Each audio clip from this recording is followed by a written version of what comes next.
everyone. On behalf of the Wednesdays for Water team and the partnering organizations, EDC Ahmedabad, TIS, Wiki, Fluxgen, Counterview, and the Cherry School of Advanced Studies, I welcome all of you to the discussion on the deepening water crisis in the Indian Himalayan region. Wednesdays for Water was instituted in April 2021 with the objective to engage in conversation with water experts, grassroots practitioners, policymakers, and youth to explore the complex intertwined issues associated with water and explore possible solutions. As we all know, the Hindu Kush Himalayan region, which is also referred to as the third pole, has a fragile ecosystem which has been highly vulnerable to climate change and indiscriminate infrastructure development. The receding glaciers, drying springs, glacier collapse, extreme weather events, and biodiversity crisis are all manifestations of the human interference with nature. Today, we have two eminent speakers, Anjal Prakash and Sudeshana Maya Sen, who have worked extensively in the Indian Himalayan region and have wealth of wisdom and knowledge on climate change impacts, vulnerability, and adaptive capacity building in the Indian Himalayan region. On behalf of Wednesdays for Water, I would like to thank them for taking out time to join us today. Dr. Anjal Prakash is Research Director and Adjunct Associate Professor at Bharati Institute of Public Policy, Indian School of Business, Hyderabad, India. He has 2 decades of experience in working on water and climate issues, focusing on policy research, advocacy, capacity building, knowledge management, networking, and implementation of large-scale and multi-country climate change and development projects in South Asia. His work focuses on urban resilience, gender, and social inclusion issues covering South Asia. Anjal is the coordinating lead author for the IPCC Special Report on the Ocean and Cryosphere in a Changing Climate. He has also been lead author in the chapter on cities, settlements, key infrastructure, and cross-chapter paper on mountains in the Working Group 2 of IPCC's 6th Assessment Report.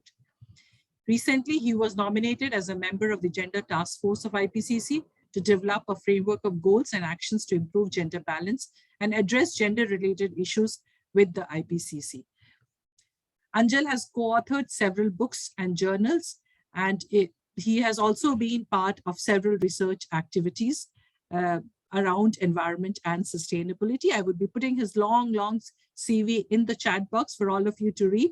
Anjal, given your long-standing research in the Hindu Kush Himalayan region focused on climate change, water governance, water security, and gender, I would now like to invite you to speak on impacts of climate change in the Indian Himalayan region and how it is deepening the water crisis in the region.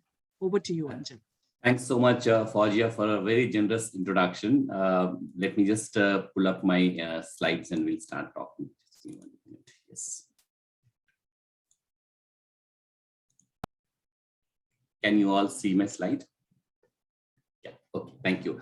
So I will be speaking on the issue of Himalayan glaciers and how it is changing the surface and groundwater regimes all across the Hindu Kush Himalayan region, and how the entire process is going to be leading to what we call the looming water crisis. In fact, it's not looming; it's almost there, and we are trying to. Some communities are actually experiencing it day in, day out.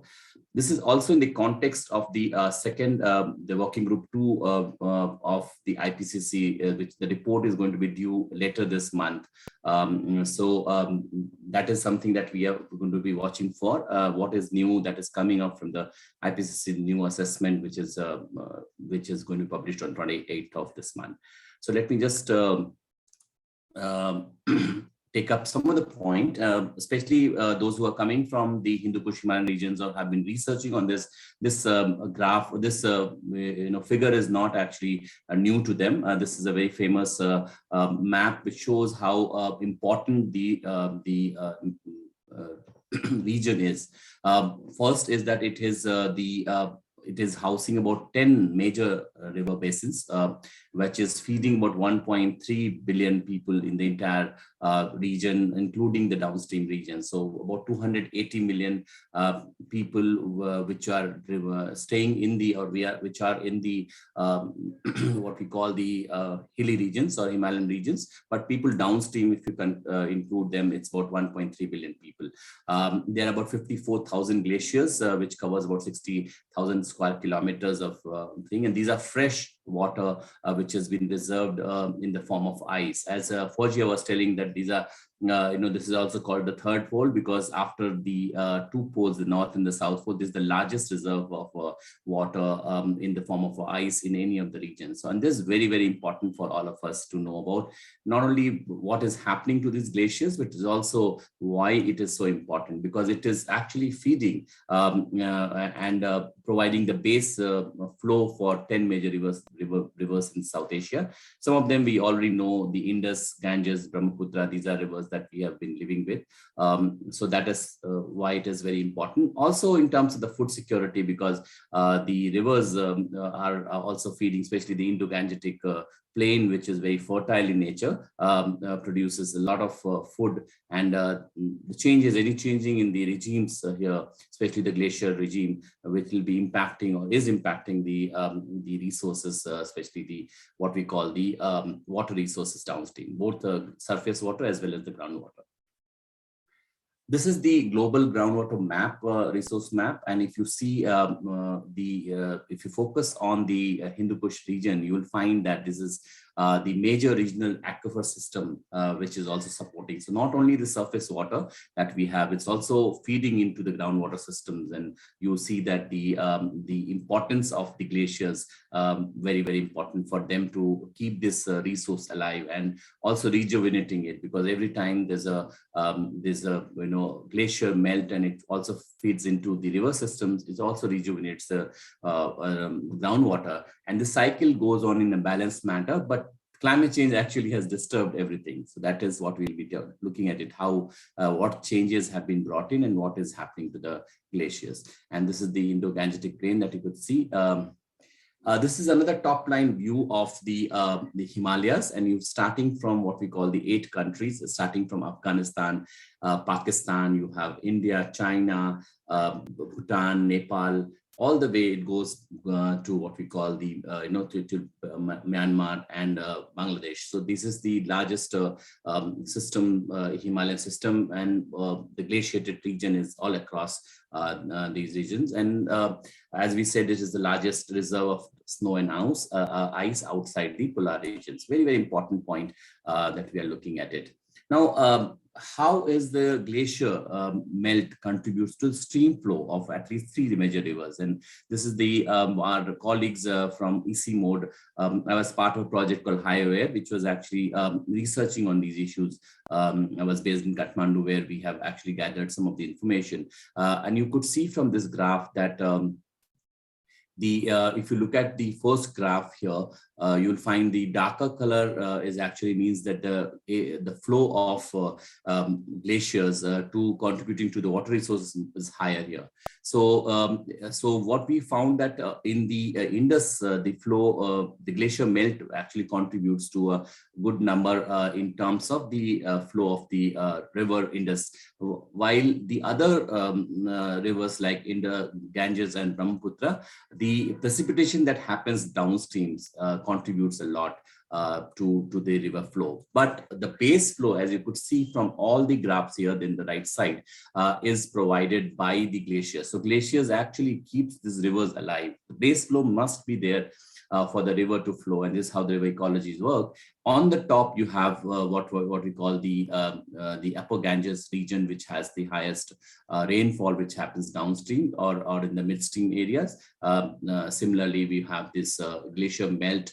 You have snow melt and then rain runoff. So these are the things which contributes to rivers ecology.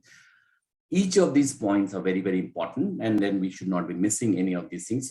These are the way which is in which river has traditionally been flowing.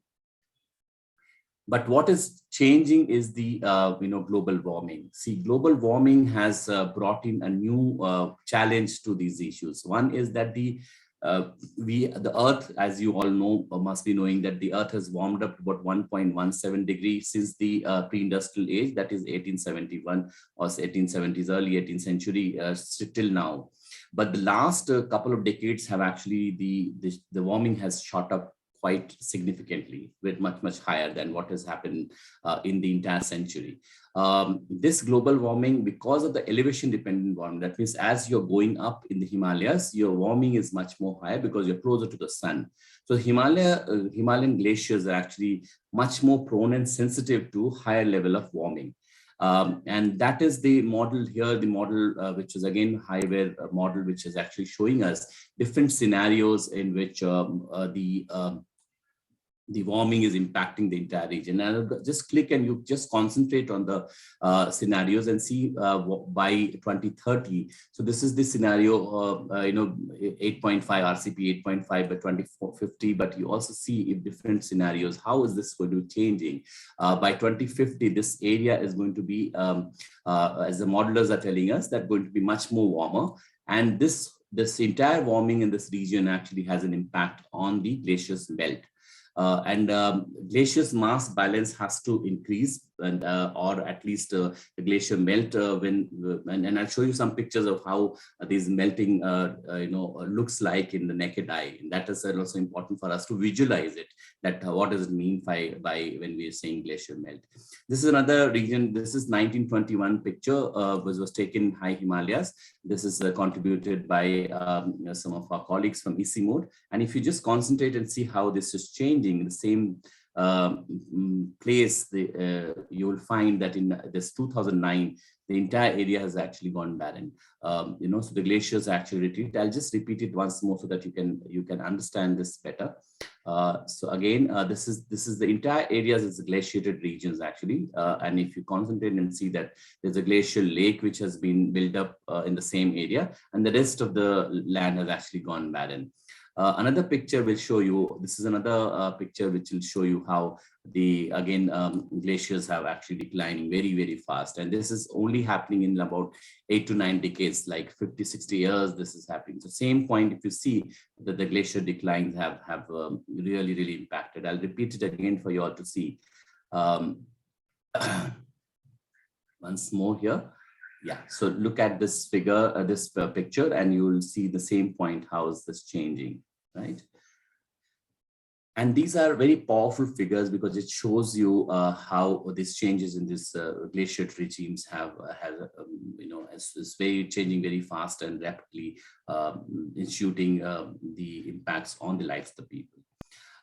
Now, next part of my talk actually is seeing how surface and groundwater interrelations happens, right? So it's not only about surface water. So mostly when you see about glaciers, or we talk about glaciated river basin, which is Himalayan rivers, Indus, Ganges, Brahmaputra, and other rivers. But this is also very important for us to know that as the region, especially the hilly regions, there is a strong relationship with how groundwater also functions. And if you see the water cycle, the water storage in the atmosphere, how does it lead to snow melt, runoff to the stream, and how is that contributes to what we call the water storage in the groundwater system as well. So this is the thing. And also, there are about 5 million springs, which is all across. These are broad numbers. We actually do not have the actual data of how many springs are there, but roughly about 5 million springs, which is there. And these springs are actually drying up. That is the report that we have got from small studies and all that. Large scale studies have not been done, but we know that people's account that there's seasonal dry up of the springs, or the spring has been drying up. So for people who are living these regions, springs are very important. Springs are also groundwater system, because wherever you will find the geology, the earth, things will move up, and springs are actually, there's so much of interconnected between of surface and groundwater system in these areas that we need to really preserve it. you find this groundwater storage. So see the groundwater recharge from the surface water. How does it happen? So you'll find that Himalayan watersheds are the natural storage of water, and the Himalayas influences the groundwater condition of Indo-Gangetic plains and recharge the deep aquifer. So whatever the Indo-Gangetic plain, especially the groundwater aquifer, which actually fed by the rivers upstream. That's why the entire region, if you see the UP, Bihar, Eastern Haryana, the entire region which has been actually fed by the groundwater system, that water actually comes from the Himalayas. And through the weather systems, weathering zones and all that, this gets replenished every year.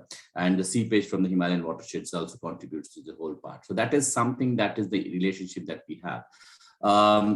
It also supports extensive irrigation system, as you would see if you compare it with the world map, and you will find the concentration of irrigation systems in the South Asian region has been it's huge. And if you see the dark color here is actually showing that it's the extensive irrigation system, the intensive irrigation system is because of the interrelations between surface water and groundwater regimes, and the Himalayan glaciers and the precipitation happens in this region contributes to this whole thing. So the wealth that we are reaping are actually created somewhere else. There's another picture which will, a figure which will show you how basin that supports most of the populated regions of the world. See, Himalayan region is also one of the most populated regions if you compare with other polar regions, and that's what is another issue is that it supports huge number of population as compared to the North Pole and South Pole in that sense. So population density in the 10 river basins in the Hindu-Kush regions are very high. And also like to inform some of you who've been not knowing the geography much, but Kailash Mansarovar, for example, is a very sacred place for Hindus, Buddhists, and other religion people. This is somewhere it is located, and in fact, Kailash Mansarovar is the nectar from where all the rivers originate. Most of the 10 rivers actually originates from there, and that's why it's a very sacred place. From the ancient texts that we know that this needs to be preserved, and this entire region which has the glaciated and the Tibetan glaciers, that side is very sacred for many religions of the world. Coming to the points that I want to put forward, there are 3 points that I would like to put forward. First is that the water that falls in the Himalayas is temporarily stored in different types of reservoir, and this types of reservoirs could be a small pond, it could be through soils, it could be through snow, glaciers, and groundwater. So this interconnected net needs to be understood. Second is that whenever we are seeing there's a reclining glaciers or retreating glaciers, it has an impact on the groundwater recharge. So now the entire surface water regimes have changed, especially the irrigation regimes have changed. People are going more and more groundwater, and they think that the river water is not important. They are very important, and that's why this linkage is very important for us to understand. The third point is that what glacier data in the Hindu-Kush region is very sparse. There's a limited, mostly the data is in the location-specific data, and we don't have a comprehensive understanding of what is happening. We have 54,000 glaciers.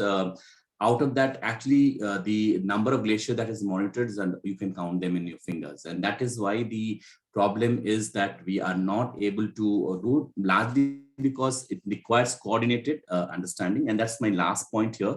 I like to focus on 3 major issues of what can be done. There's problems. Everybody talks about it. What can be done is what I would put forward here in a coherent manner. First is definitely we need to have a much more coherent perspective of the entire region, because these are shared resource. Glaciers are shared resource, rivers are our shared resource. They are part of an integrated system which we have to understand, and that requires regional cooperation. Now, this is also South Asia is also one of the most water conflict region. You have India and China, you have India and Pakistan, you have all sort of conflicts which are there. There are sporadic local conflicts as well. So we need to see and overcome this conflict in the larger issue of the saving the glaciers and the river waters that we have. That's number one. Second is, I think we need to have more coordinated and more comprehensive research to fill the data deficiency. This was pointed out in the last 5th assessment report of IPCC. that this is also a black spot or the blind spot. It's a data deficient region. We don't know much about what is happening to glaciers. As you compare with the Arctic region, there's so much of resource that have actually gone to monitor Arctic glaciers and the sea ice there, but not much of money which has actually flown in South Asia, especially the Himalayan region. And this is the region which actually supports a huge number of, about 2 billion of people if you take it all together.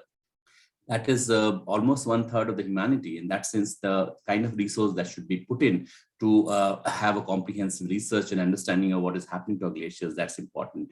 And that's why it is leading. For example, the Chamoli disaster, that is, you have seen this disaster, we could have known if you would have monitored this glaciers, and that is one of the reasons why we did not know the avalanches happen, and we just got unaware, and a lot of people have actually lost their life. 200 first people have actually are missing till date from this whole process, plus the kind of catastrophe it has brought into to the region is unmatchable. The last point I would like to make it that we need to also recognize that the contribution of Hindu Kush Himalayan regions, right, to the regions, right? So the entire Himalayas contribute a lot to our life, and that's why the scriptures actually were very, very prominent in stating these very, very obvious to our people. I think somewhere down the line we have lost that connect with our own resources, and I think this is very important for us to recognize, respect that these regions do exist and they have an important role to play in our life. I'll stop here and over to you, Fawzia. Thank you so much for giving me time. Thank you, Anjal. I think this is really alarming what you have shown us through images and through your presentation. As you rightly said, the glaciers are receding at a very fast at a very fast pace. That they are receding. Of course, the huge population that the Hindu Kush Himalayan region is supporting, like 210 million directly and 1.3 billion downstream, that's a massive figure. And of course, the Indo-Gangetic plain, or when we look at the Ganga, Brahmaputra, Salween basin, that we are looking at the complete basin, Meghna Salween basin, I would say. A lot of water flow that we see, or the environmental flow that we see in these rivers, are dependent on the Indian Himalayan region. I think also we need to probably understand here that a lot of these, especially the lower Himalayan region that we see, or the southern Himalayan region that we see, has got large number of tourist spots which are there. And because of tourism also, and because of use of biomass extensively in that area, I think the albedo has also, it has reduced over time, and that has also probably resulted in increase in, normally glaciers reflect large amount of light, but then because of black carbon, again, the problem is pretty high in that region. And then, of course, the paucity of data which you have highlighted is it's true for everything. I think most of our resources, we are struggling to manage them because we are not able to measure the magnitude of the problem. So that becomes, again, a very major problem. And the transboundary, what you said was, these rivers and glaciers, they don't respect administrative boundary or political boundaries. So they actually, they are contiguous, and we try to take fragmented approach to address a problem which needs an integrated approach, and hence we badly fail. And one point, which you highlighted in terms of drying up of springs and the groundwater and the glacier interlinkages. So on that, there are a large number of questions, Anjal, coming for you in the chat box. But before that, I'll invite Dr. Sudeshana, because you have highlighted the problem of spring and how the springs have become either seasonal or they have been drying up. And here we have today with us Dr. Sudeshana, who has worked in the Sikkim region and has closely observed the Springshed Management Program. Dr. Sudeshana has 8 years of interdisciplinary research, policy, and implementation experience in the areas of climate change adaptation, particularly relating to agriculture and water. Her doctoral research was funded by the Himalayan Adaptation Water Resilience Research on glacier and snowpack dependent river basins for improving livelihood programs. So I think I'm mixed up two of the things. So her doctoral research was funded by the Himalayan Adaptation, Water and Resilience Research. And she's also conducted research on glacier and snowpack dependent river basins for improving livelihood program under CARIA, which is Collaborative Adaptation Research Initiative in Africa and Asia.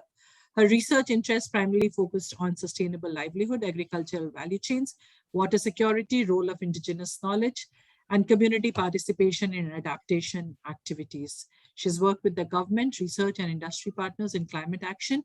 She's currently heading the Climate Action Department at Dr. Reddy's Foundation, focusing on climate smart agriculture, water management, and forestry. Sudeshana, having worked in the High Aware project with your research focusing on building adaptive capacities of communities for water security in the Himalayan region, I would request you to share your findings of your PhD work, but also reflect on the dharavikas case of springshed management. So over to you, Sudeshana. Thank you.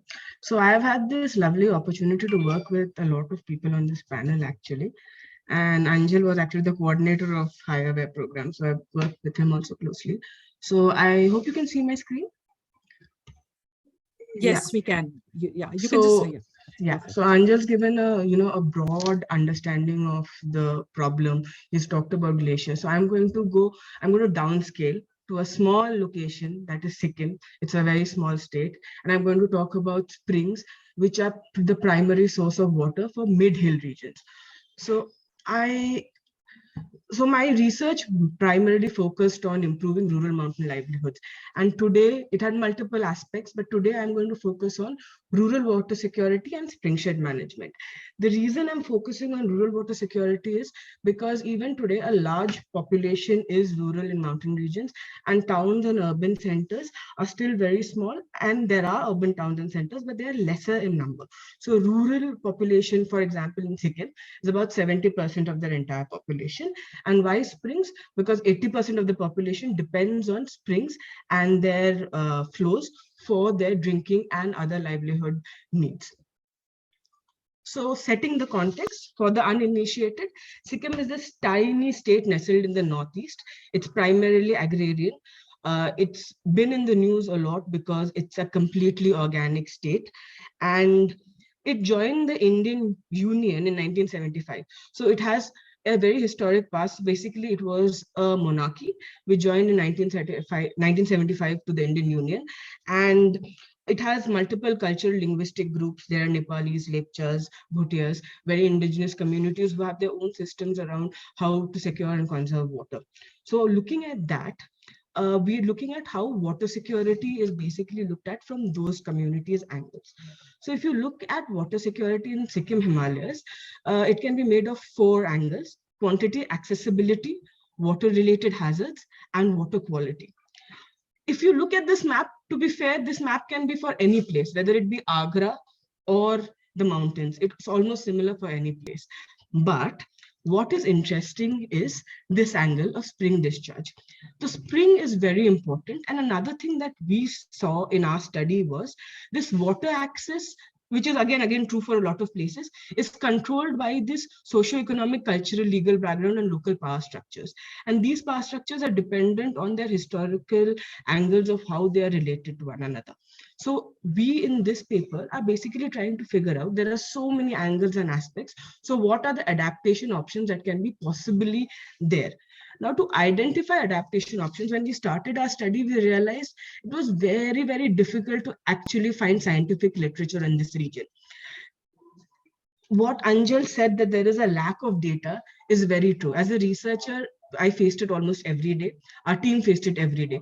So what we realized was, to even understand adaptation options to these multiple risks that we've talked about, we needed stakeholder knowledge.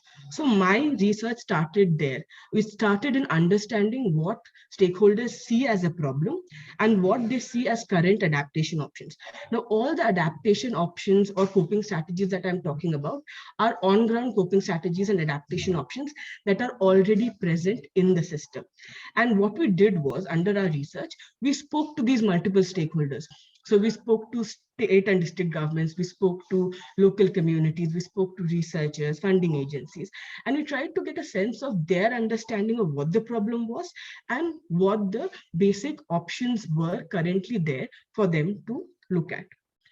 So looking at stakeholder perspective of what adaptation options or coping capacities are already there, if you look at the map, all the ones in greens are basically coping strategies or adaptation options that currently people are looking at.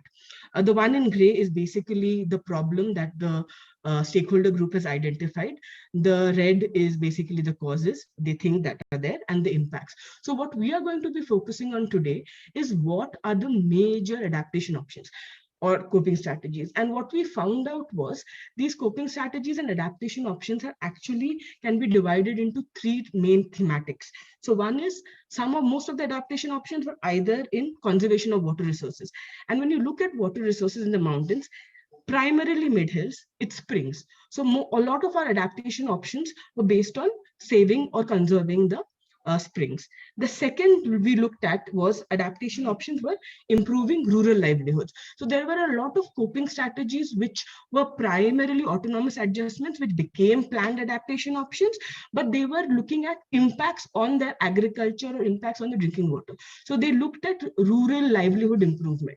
So we had, for example, bamboo irrigation, or you have changing cropping systems to current impacts.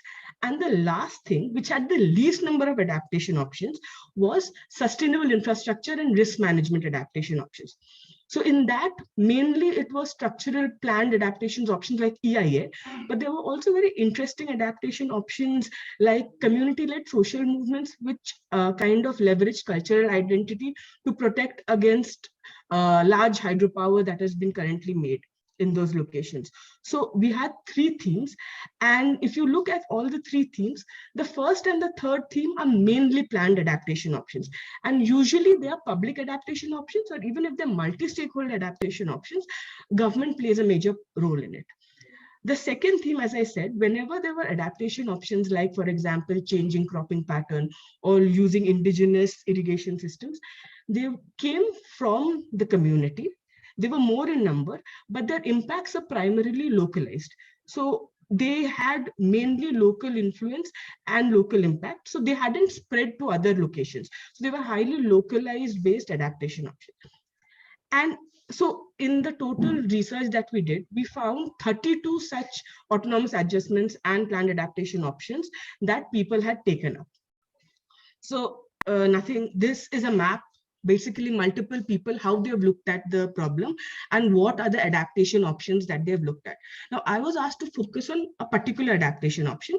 And you also see that it's a very popular adaptation option, which was identified by almost all our stakeholders. So we had 5 stakeholder groups, all of them identified dharavikas yojana, which is basically springshed management program, as a major adaptation option.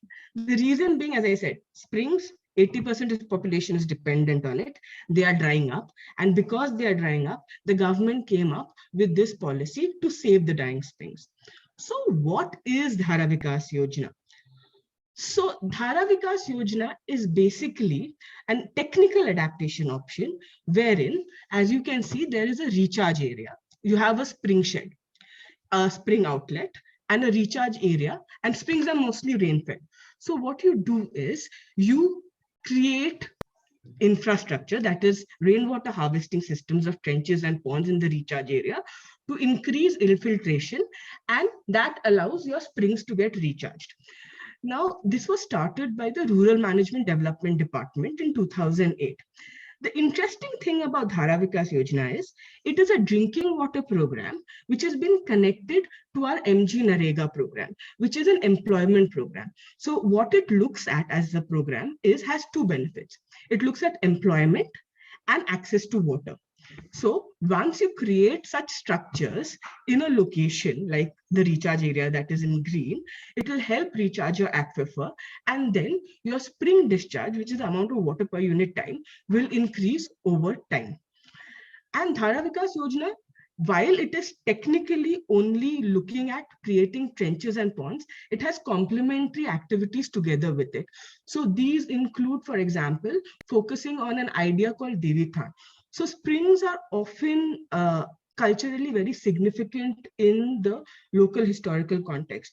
So what local people or local communities, samajas, have done is they have started the practice of Devithan, that is worshipping the springs as something that is important. So for example, if you want ceremonial water for deaths or births, that is important to protect. So by using those ideas, Devithan is also being integrated into the spring shed management program. Besides that, activities like lake revival is also a part of spring shed. Systematic afforestation is also a complementary action which helps in spring shed. And once, the only problem with the spring shed management program is it is highly technical. Identifying your spring of where you're going to do your recharge needs hydrologists. So once a hydrologist identifies a location in your recharge area, they create trenches, which is basically they employ the local people, as I said, under Manrega, and then they create trenches leading to water recharge. Now there are a couple of problems. So this is a conceptual diagram of how a spring shed management activity works.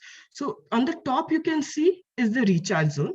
So upstream houses get the employment benefit under Manrega, and downstream location, you get the spring outlet. So you get the water benefit. Now the problem for dharavikas is, as long as the dharavikas program, for example, if you look at it, there are 3 locations. Now the first location, Dethang, has both locations. So the same set of people are creating your trenches on top and are getting the benefit in the bottom, in where the spring outlet is there. So they're getting both employment and water benefit.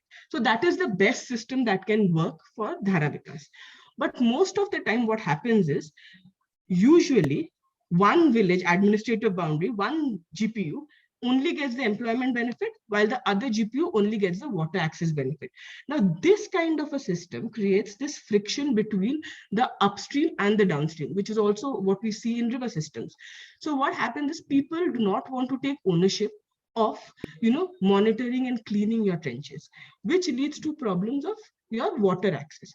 And the downstream people don't want to pay to the upstream later on when they have to take care. So that is a major problem of dharavikas. When your dharavikas project, your benefits are divided by your administrative boundaries, there's a problem of ownership of your trenches. That's one. So basically dharavikas where both locations have fallen under the same dharavikas program have been more successful. So this is one angle of dharavikas program that is there. The second is the governance structure in itself of dharavikas. If you look at, this is the first map that you see is the initial government structure or governance structure of dharavikas. So it was actually a state government-led program. So the Rural Management Development Department started it. They controlled how dharavikas was happening. At the initial stage, what happened was we had a lot of hydrologists for Aqua Dam and other locations who trained people who are called para-hydrogeologists to look at how the particular spring shed works, or how do you find out a particular recharge area. But now the dharavikas program has actually evolved into something much larger. If you look at the second image, it actually shows currently how dharavikas is on the ground. If you see, there is a division of power. Now no longer is just RMDD a major power source. It is also the Gram Panchayat, which controls local governance systems, which is very important to managing the dharavikas. Secondly, if you look, there are these colored structures that the circles are colored. So this actually shows that there are 4 major roles in dharavikas, functional roles of groups. Now, this is a major policy formulation and implementation. These in blue are the major structures in local governance. The ones in green, they actually create demand for dharavikas. And these in red are called the knowledge connectors. So if you look at the initial structure, there was only a para-hydrogeologist. So what they were done were, they were state government officials who were taught how to identify spring hydrology. Now, when the para-hydrogeologists went onto the field, they realized that they couldn't capture every spring shed that they worked on. So what they did was, they trained a barefoot engineer, who basically is a person who looks at the piping system in a village to identify how a particular hydrology system can be worked. Now, the problem is the barefoot engineer, who's a local actor, the village water sanitation committee, the SHGs, these all actors are currently present on ground, but they are not identified as a part and parcel of the dharavikas program. So this creates problems that because they only have voluntary roles, they do not want to continue their roles. So even though the dharavikas structure has evolved, the governance structure has evolved, what we realized on field is there are major problems with dharavikas. It's a very good program in the sense that it collaborates and tries to bring out synergies between different policies. But what it is missing is it has forgotten to bring in local people, local communities into their policy formulation activities. This can lead to future fracturing of these smaller groups like the red group and the blue group, which will lead to your dharavikas not functioning properly. Let me just. So as I was saying, so the dharavikas program also has four major relationships and networks at work. So there's command and direction, information and knowledge, financial and other resources, and demand. Information and knowledge remains the most important relationship in a spring-shed management program, and that is where we are facing a major problem, because if you look at it, the information is literally restricted to two players, and these players are now getting fractured from the system. So this is one thing that we've learned as a part of our study. The other thing, so basically what I'm trying to say is, as a program, it's a very technical, but a very effective program in improving spring discharge. So it's multifaceted. It has angles of, poverty alleviation, water security to spring discharge. It leverages the MG-NREGA program. It has been commended by the government of India. So now it's technically a part of MG-NREGA. So if other mountain states want to take up MG-NREGA action, spring recharge, Dhara Vikas model can be used. But where we are losing behind is that there is different water access, and we're not looking at how we can make everyone feel equally, or how we can give equal importance to everyone, upstream and downstream. That is where Dhara Vikas is lagging behind. So Dhara Vikas needs to focus on, creating this inter-site cooperation. And I think currently the government is trying to make a payment for ecosystem like model where the lower villages which are getting the water access pays the upper ones to, look and, save the trenches from getting littered. But that hasn't happened yet. Now, other complexities, as I said, was there's restricted flow of information if para-hydrogeologists and barefoot engineers are removed from the system. So it is very important to either give them social commendations or maybe financial commendations so that they remain in the system and the flow of information is not top-down, that they remain a part of the local governance system and they help in, continuing this program. Another thing that we want Dhara Vikas to do is, Dhara Vikas is primarily a drinking water program. But the impacts for Dhara Vikas is basically water access. So often what happens is people use the Dhara Vikas water even for agricultural lands.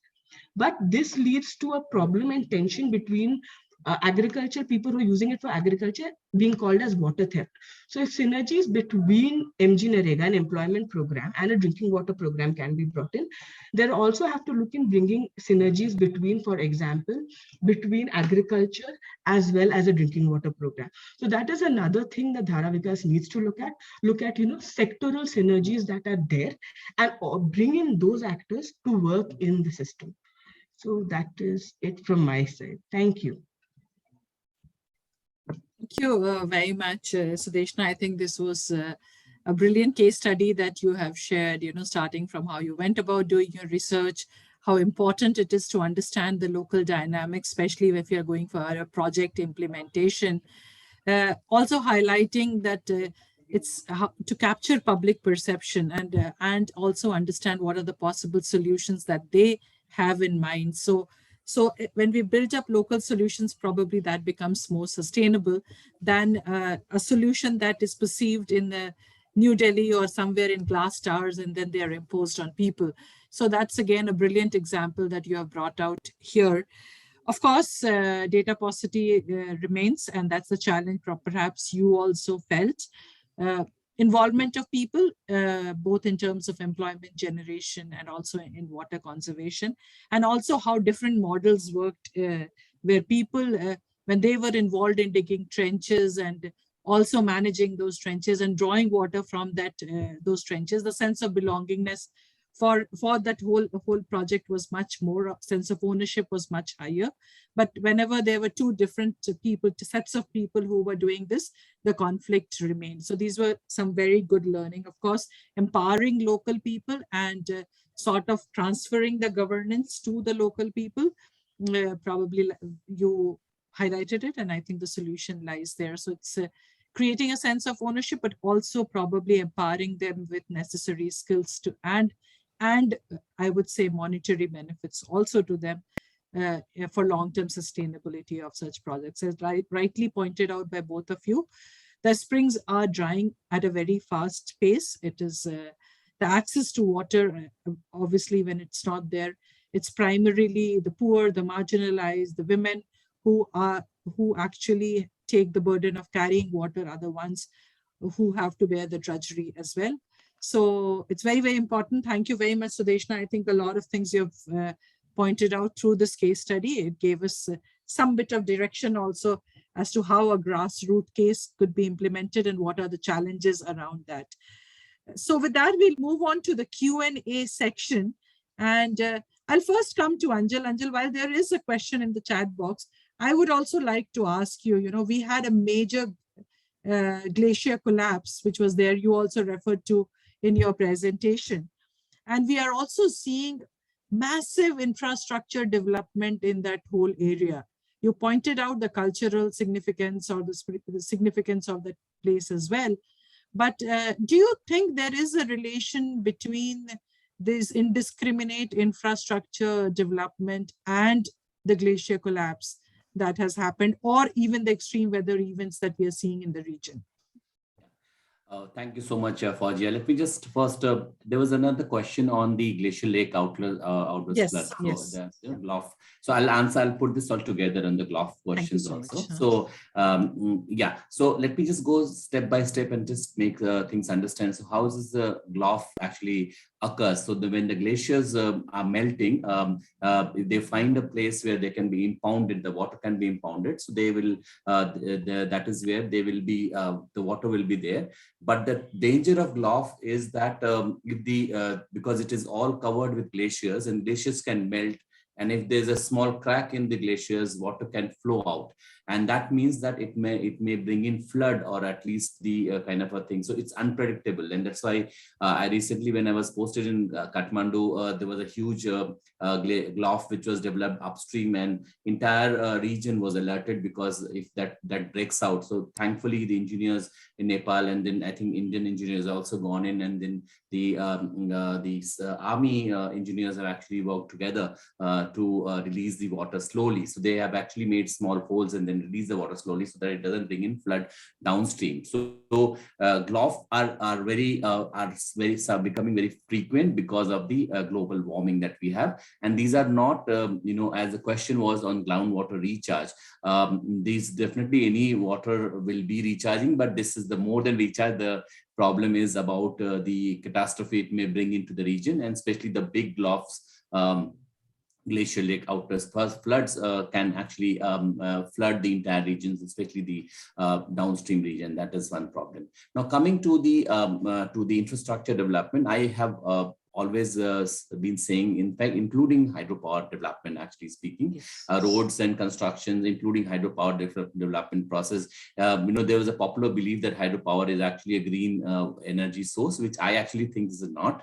I've written very extensively after the Chamoli disaster in Hindustan Times. There was an op-ed where I have criticized the way in which this has been looked into. I think the cost benefit, if you do for any hydropower project, especially the cost that it does to the environment, you have to have the way hydropower project works is, and Sikkim, I have personally visited the Tista 1, 2, 3, 4, 5, and this is a cascade of hydropower project which has been there. So what it does is that it actually blocks the river, and you divert the water into a tunnel, right? So the tunneling process is something that, about 500 megawatt project is there. It's at least 10 to 15 kilometers of tunneling has to be there. So the water goes through the tunnel, and then it has the necessary controlled acceleration process through which, and then it's been again released into the water gets released into the river. But this whole process of tunneling actually has, and I'm sure Sudeshana will also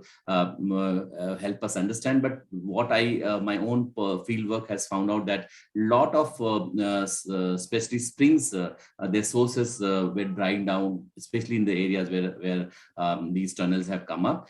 Apart from the Himalayan, the kind of damage it does to the local environment, which is irreversible.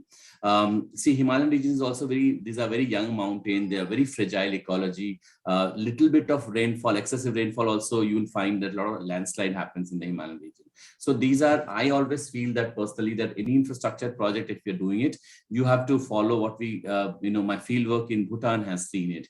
Bhutan, any project that, and they have done a lot of hydropower project, but most of them are very environmentally benign because they really take a lot of care in planning a project. And then when they plan the project with minimum kind of a problem, externalities to the local environment, that is how I would see. So even if you're planning a hydropower project, run of the river projects, otherwise you have to do a very meticulous planning. So you have to really think through that one. Now coming to one more of the road project that we have, for example, the Char Dham programs and all that, which is going on, which has been actually a lot of environmentalists have made a lot of objections, and I really support that process because I think we need to really think in disturbing the ecology, which becomes irreversible. So we do need infrastructure. It's also a point that I would like to make. I was doing field work in Uttarakhand, and it was a place which was about 15 to 20 kilometers away from the main place, and we had to walk for at least a couple of hours to reach the village.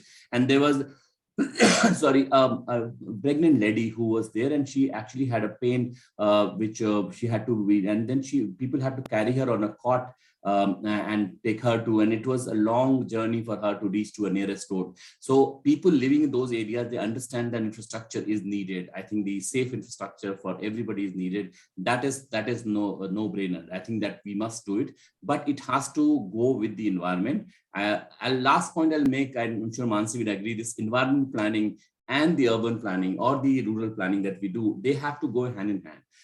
So we need to understand the local environment. We need to plan our process so that the process is benign. It doesn't hurt the local environment. That is what I will end it here. Over to you. Thank you. I think, yes, Anjal, the first part which you said is also beautifully captured in a movie, Surya Ganga. If anybody has seen by Wali Bindana, it was there on the Netflix, but now of course it has been taken away from there. But it's a beautiful movie which actually captures the hydroelectric power projects and how the tunneling is impacting both the livelihood, agriculture, drying up, and the aquatic life and the fish growth and everything. It's a beautiful movie that sort of tracks the Ganga from the mountains, and it captures that. I think Mansi has put an article here in the chat box on the resignation of the chairman of Char Dham, and basically because he felt, that the brazen widening of the road and the assault on the Himalayas that was being there. And I think just a couple of days ago, he resigned from there. So thank you, Anjal, for sharing that perspective. Vishal, would you like to unmute and ask your question? I think I see your question in the chat box, but would you like to unmute and ask? Yeah. Okay, thanks. So I'm just curious, so what is the extent of records or documentation of the existence of springs? Like, do we know, what springs are located where? Number one. Secondly, like Sudeshana spoke about water thefts, right? So what constitutes a theft is situated against some understanding of what is right or wrong, okay, which can be through a social sanction or it can be through state law or something. So is there an implicit or explicit understanding of whether the spring water is meant to be used for domestic purposes only or for irrigation? With regards to the documentation and records, for Sikkim, there's something called a spring atlas. Okay. So the government is recording major springs across Sikkim, and they have the GPS coordinates, the spring discharge, and you could at least go and check what spring has what discharge. Okay. But micro springs, which are springs that are very small springs within communities' own houses, those aren't documented. And usually what happens with micro springs is it will maybe give water to like 5 houses. but they have ownership over that. So they will not share the water with anybody else. Now, when I meant water theft, the spring outlet directly doesn't get used. So they have from there connectors which goes into storage tanks. Now, these storage tanks are water keeps on filling. So at night, what happens is sometimes there's an overflow. So they use overflow for agriculture, or they cut the connection pipe and use it more for their own lands. So what happens is downstream, you cannot get water. So that is what happens. So a lot of it, for example, if it's a dharavikas ka structure and a dharavikas ka pipe, it's supposed to be for drinking water. But because there's an overflow, you're using it for agriculture, which is fine. But sometimes they'll just cut the connection. And that's what the barefoot engineer is supposed to check, that connections for drinking water from the particular storage unit doesn't go anywhere else. Oh, otherwise, spring water you can use for agriculture or for if you get your own pipes and put it. Just to answer Vishal's question on the larger scale, I think there's this Himalayan Spring initiative by IC Mode, which has mapping the resource, but it is very difficult. One is because the terrain that we are living in. I think the new technologies have to come in, and a lot more resources has to go in. Coming to also whether these are, or most of the springs are actually multi variant systems. That means it could be used for both water or irrigation, domestic water and irrigation process. So it's a multi-purpose system that they're using it for. Mapping is we have done very few mapping. I think in Sikkim, there's mapping has been programming going on. In some parts in Nepal also, EC Mode has instituted mapping program. I was involved in the program where we actually did physical mapping, so that means through GPS locations and all that we map the springs. But then I think satellite and other technologies have to come in to map the entire springs at a larger scale. Also the seasonality of the spring, for example, how much of water, when is it appearing, and what is happening to these springs, and that is important. There are 5 million plus springs all across, and very difficult to manage. Thanks. Thank you. Thank you, Sudeshana, and thanks, Anjal. Thanks, Vishal, for that question. Mansi, you had something to ask. Would you like to unmute? You have put it on the chat box. Yeah. Thanks, Anjal, and thanks, Sudeshana, for the wonderful insights on Himalayas. I will club my two points which I have here, because I think they can be put together. Because you talk about the dharavikas and more as a water supply system, and then Anjal was already bringing the case of groundwater as well as surface water issues. I was just going through this restoration opportunities assessment model or method by IUCN, where they are talking about restoration of hilly landscape, forest landscape. Do you think it has a potential, or it is a good framework to really look at where agriculture or afforestation as well as water supply can be really brought together as an integrated approach? Because our water supply works differently and water resource management works differently, and they are not talking to each other. So I just need to understand the robustness of the Rome model, if I can put it in one line, because I'm teaching now that model to students, so thank you. Now you want to take it?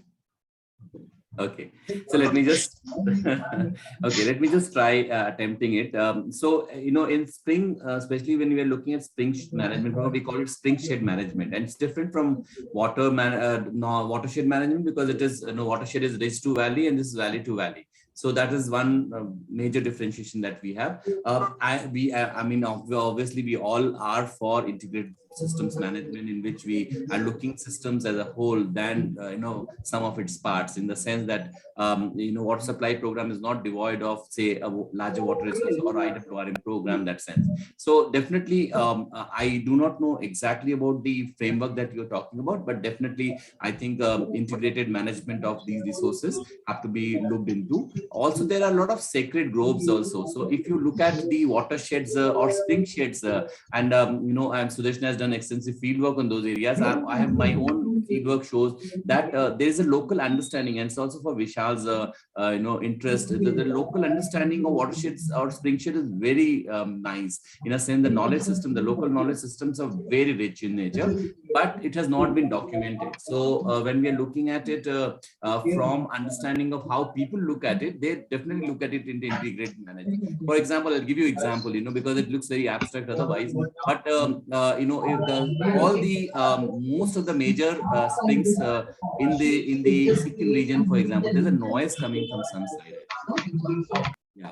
Yeah. So most of the springs, if you see in the Sikkim region, for example, they are actually sacred spaces.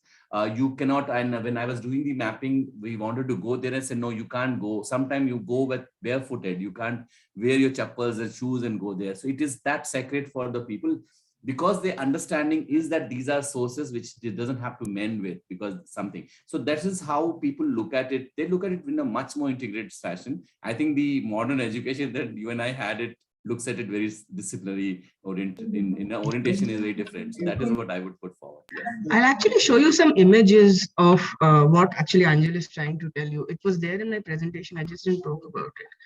For example, what you see currently here is a sacred lake. So you aren't allowed to fish here.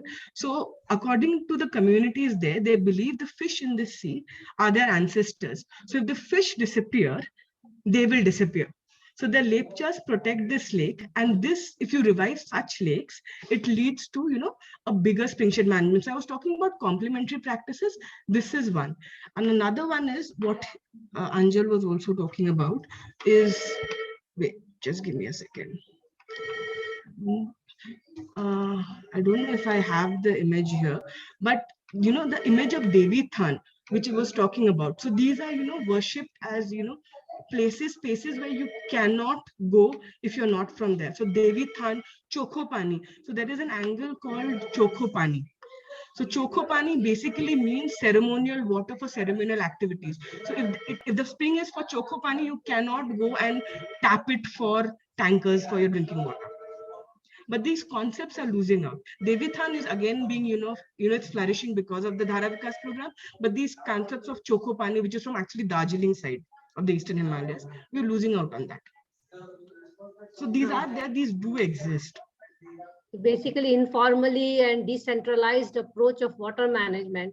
And now it is this more top-down, which Fawzia was also talking about, bringing this, more state-level actors, and their hands are becoming heavier for local people to even have their voice stronger. But I think Himalayans, local people have still better voice than most of the mainland local people in terms of water management. Because I guess more scholars and more politicians and more consultants are unable to reach and exploit it as fast as they can do in the plain lands. I would say even the state governments are quite open to ideas. So Dharavikas Yojana is actually a government-led initiative. They tried and tried. They went, there was a civil servant officer, Sandeep Tambe is well known in the region. So actually they did take an initiative. It's just that you can't get everything right in the first go. So hence it's developing. Thank you. Sudeshana, also I wanted to know that we have now the Jal Jeevan mission also going on. So is there any kind of connection that is there between dharavikas and the Jal Jeevan mission, like tap water connection in households? I'm not very sure, Dr. Fawzia, but I know for a fact that it is now a part of the central government's vision that any program in the mountains, dharavikas can be a program. But I'm not very sure if it's connected or not. Okay. I think the source sustainability part has been taken up and integrated with the Dharavikas program in some locations. In fact, ISB has been just requested to do a satisfaction survey of the number of people who have been benefited by Har Ghar Jal program across India. So we are now developing and discussing with him. So probably in some Wednesday of Water, we'll present the findings of what has happened. And I think there's a lot of positive stories coming up, especially in bringing water resources and also water quality issues and maintaining the quality of the water as well as source sustainability. But we'll have to go on ground to see. So that is something which is coming up. Yeah, thank you, Anjal. I think Mr. Yogendra Sharma, would you like to please unmute and speak up? Thank you so much. At the outset, I would like to greet Dr. Prakash for his excellent presentation on glacier melts and its contribution to stream flow. This actually brings something quite brilliant towards IPCC reports and then ongoing alarming topic on climate change. Here, can I briefly put more like, do we have any empirical data in terms of having some scientific evidence that we have recorded in recent past, during past 15 to 20 years, particularly after this 2007 report, correlating it with this 1.7 or 1.5 degree on that time we set the target, glacier melts and its impact on surface water, like short-term impact, whether or not there had been a significant increase in surface water flow in the streams, number one. Number two, all contribution towards groundwater, particularly when we see like Ganga's flow. After Luxor, it comes to Ganga floodplains and the area which is now actually witnessing a very severe depletion in groundwater. So how do we correlate both? Like if it is those glaciers, if they are melting, means there should be some significant scientific evidence of increase in the surface water flow. Also, there should be some contribution towards groundwater flow. Do we have some scientific or empirical kind of data on this, please? Yeah, thanks, Yogendra ji, for this interesting question. So there's a there are two issues here. One is about we call the Karakoram region, the Hindu Kush Himalayan region. There's a small region called Karakoram, which is actually on the top of Pakistan. There we have found that the glacier mass balance has increased. And it's also called Karakoram anomaly because of certain scientific evidences are there. You send me an email and I'll send you a couple of papers which actually corroborates on this one. So that is one is about the glacier melt contributing to the surface water and the regimes, changing regimes, water regimes, especially groundwater and surface water from the glacier melt. So that is one part of this I have actually presented in my presentation, but I can send you the entire paper. This is appeared in Nature Sustainability.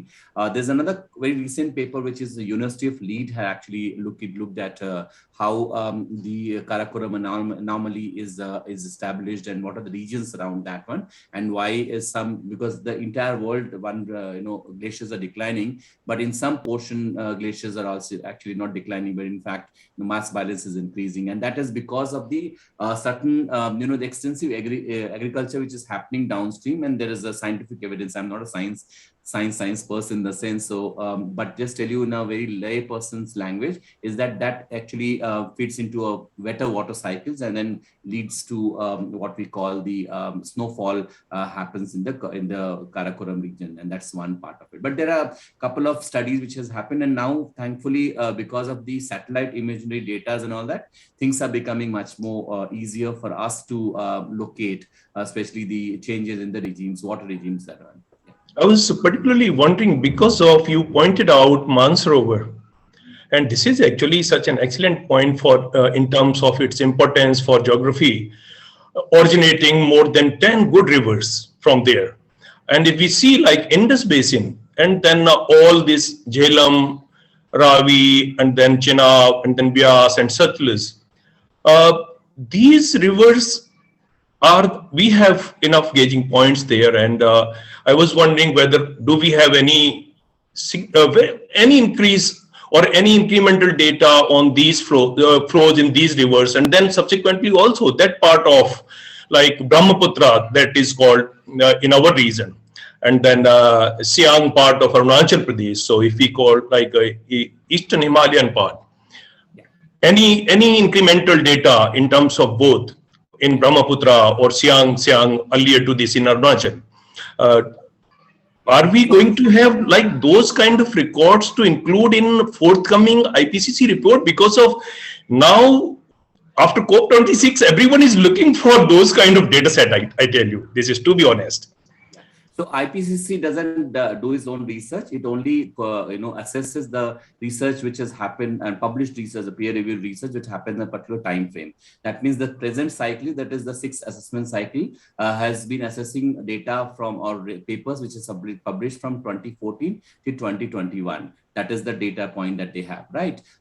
What it needs in the question that you're asking is that, yeah, there are definitely the river and the data that is there with the Ministry of Water Resources and, Indian, I think very extensive data management systems have been instituted. But the point that I was also making in my presentation is that this data, you need to have a shared understanding.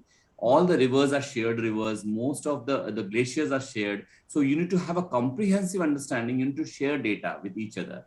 So for example, Kosi River, which originates actually in China, a large portion of it actually passes through Nepal, drains in Bihar. The entire river stretch of Kosi, which is a tributary of Ganga, you need to have the understanding from China to India, to Nepal to India. And that is a body we should put this together. So this is what is required. So what I'm getting from you is definitely about larger understanding. We do have sporadic countrywide information, but kind of a combined understanding of the river systems and the water flow systems, and more of a top line view of understanding that is missing at this moment. So that is where we need to work further. And that's why regional cooperation is very much required. Thank you so much. Thank you. Thank you. And thank you, Yogenderji. Thank you, Anjal, for that response. So I think before we close the session today, we'll just take one last question. Nagendra Kumar, if you are there, he wants to understand on the legal framework. But if he has left the session, then probably you'll have to take that. Nagendraji, if you're there, can you unmute and ask your question, please?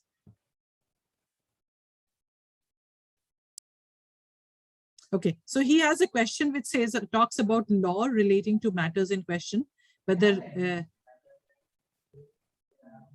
okay, question is sufficient or amendments are required. So are the regulatory frameworks that are in place, are they dated, or do we need to really look at some revisions in those as well? Is what his question is.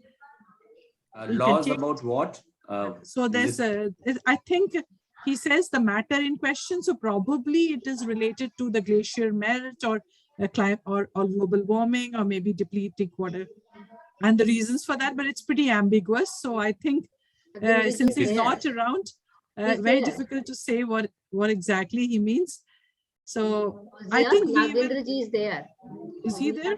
Yes, I see him. So I'm just, that's why I'm intersecting in between. Nagendraji, you may please speak up. And I think Bibu and Simar also have questions. Okay, you can sorry. Take a call.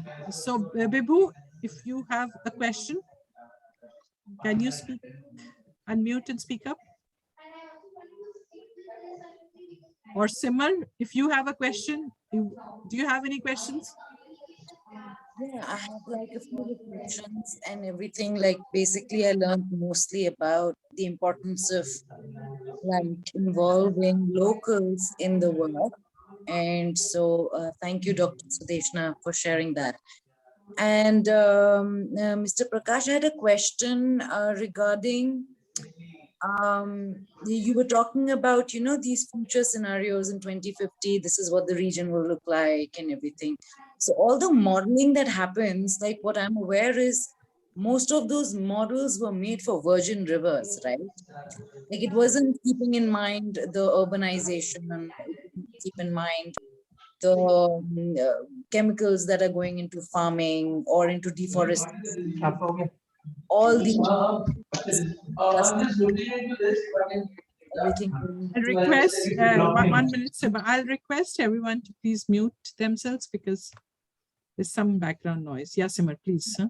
Basically, the models seem to be for virgin rivers, but we've been damming everything. So the first question is like, are hydrologists having issues like really getting, because what seems like 2050 could happen in 2030, you know, because we don't really have the right kind of models to work with. Secondly, like when scientists do give these reports, most of the times, do the governments even listen to them before they give approvals? And then, so then what is the role of the citizen in this? And are there some success stories where people have been able through petition and things like that, stop things? Like, is there hope? Let me pick it up in two parts, your question, Simar. Interesting one. So the models the climate modelers actually take the socioeconomic data as well as the river flow data and other scientific data that is available for them, and it is put in different scenarios. So you have a scenario one, for example, a business as usual scenario, or you have some policy action scenario. So different, like RCP 8.5 is the worst case scenario. If you don't do anything, what is going to happen, right? And the last part that in my presentation, if you see the darker global warming model actually shows RCP 8.5 scenario, which probably, unfortunately, we are actually heading towards that with COP26 failing. Countries are not coming together. We are actually going towards that scenario unless there's drastic thing happens. So that's point number one, is climate modelers do take these things, but you have to also understand that these are based on the information that they have, secondary information that they have, and these are large-scale models which do take nuances of these things, but it's a suggestive way in which you can.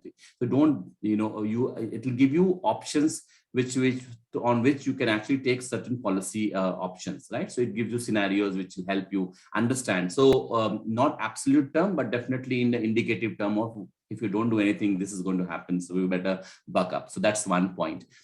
Second part is about IPCC reports and how has it been approved. It's at this moment the second working group 2, which is focusing on adaptation. That report is being in panel now with the plenaries going on. 192 countries have actually come on. It's an online approval system which is going on this time. I was part of SROC report, this special report on oceans and cryosphere. I had gone off to where the UN session was actually organized and in person in a week's time, and it is an extensive process of approval. This summary for policymaker, that is it. It's about 10 or 15-page document, sometime depending on how big the report is. Word by word, line by line, it's been read and extensively discussed. In fact, a lot of people, a lot of countries, and I will not name them here, but they actually come with the intention to block the report. So they will actually make you really work very hard, because they put in a lot of effort. If the entire world goes green, a lot of people will lose their jobs. So they put a lot of money just to block these reports so that global policy are not impacted. And so that is how it works out. So I would take it very seriously how this IPCC process comes to fore. But the caveat is how national governments are actually taking that into account and getting into their public policy or otherwise policy system. I think India has done much better from what we know from last 10 years. There are a lot of changes which is happening, especially the voluntary declaration that by 2070 we're going to go net zero. Even that is also a big achievement, because a lot of countries have not declared it. India has voluntarily declared it, and they are walking backward. A lot to definitely is left to be desired. I'm sure we'll be there, but at least the good initiations have happened. A lot of energy things. This budget has also been very green in the sense that we have certain allocations happened for green infrastructure projects, especially the energy systems and all that, which is laudable. So let's give a due wherever it is. Thank you, Anjal, and thank you, Simar. There's one last thing about the interlinking rivers project, because that has all the, what's the status there? Are we? Okay. I do not work directly on this one, so Mansi will be able to tell you that. So we will do it in a different session. Thank you, Anjal. So So I'll just quickly respond to Simar. Simar, interlinking of rivers. I know there are a lot of environmentalists who have come forward, and hence in bits and pieces, like Kane Betwa linkage has been done. So in bits and pieces, some places it has been done, but largely it is still held up, and there is no such decision that has actually come up in terms of like the way we were thinking of taking it from the northern rivers to the Deccan, and also those major connections probably is, still government is holding back on that and not taking any action. So that's a quick response to your question. And thank you on that note. I think Bibu is not there. Bibu had a comment. I think he's dropped out, which he says that run-of-the-river system projects are not really run-off river systems, but run-off river systems as water gets diverted from river. Brilliant, Bibu. So that's a great comment. And on that note, in fact, I will just try and go ahead and announce the next week's session. So on our next Wednesday, on 23rd Feb, same time. We look forward to having you for a discussion on moral, spiritual, traditional values of water. So the link is there in the chat box. Those of you who are there with us, kindly click on the link. For those of you who miss it, we will definitely mail it across to you, and you can click and register for it. And thank you very much, Anjal and Sudeshana, for this very insightful session. Yeah, you have brought in such a lovely dimension wherein, this is the first mountain talk that we are having here.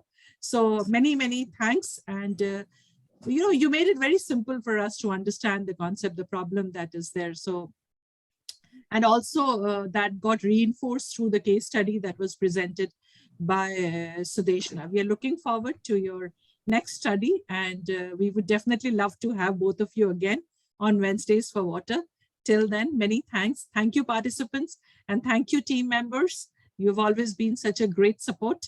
So yeah, thanks a ton. Thank you.